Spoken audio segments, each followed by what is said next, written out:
Law 24. Set the trend. By the song's end, I'll probably start another trend. Jay-Z, from the song 30-something. The Life. I don't know a cat in the game who set more trends internationally than my man JD.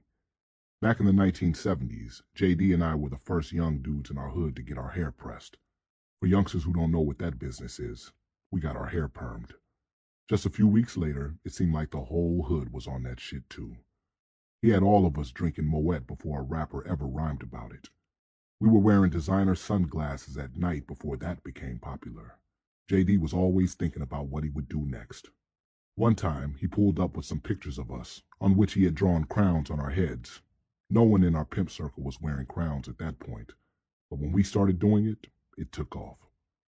Once I decided that I was truly going to be in the game, the first thing I said was that I was going to set the standards on how niggas put it down.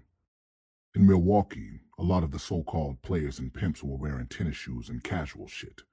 I said, fuck that. I'm wearing gaiters like the vets wear. I had to separate myself from these tennis shoe wearing young lames. The next thing I know, everybody switched their style up and started imitating young pimpin'. In Pimps Up Hoes Down, you'll see me wearing a black and white mink. After that, all these dudes started rocking the two-tone minks. In 1993, I was in New York City. I had just bought a presidential Rolex with the beveled set. I used to frequent the Diamond District, and I started buying my jewelry from this dude who had a store right on the corner of 47th Street. His name was Jacob. Everybody in the rap game was fucking with Tito up the street. I bought my watch and headed up the street to holler at Tito. Standing outside his store was Biggie Smalls and Little C's. They said they were waiting for Puffy to pull up. Biggie saw my watch and was impressed. Man, that's a cold motherfucker, Biggie said. Next thing, he and Little C's went to holler at Jacob. 2 years later, everybody was fucking with Jacob the jeweler. When I first started wearing Mari gaiters, 10 years before I became a spokesman and a model for them, players would come up to me and ask, "What type of gaiters are you wearing? Those are so pimpish."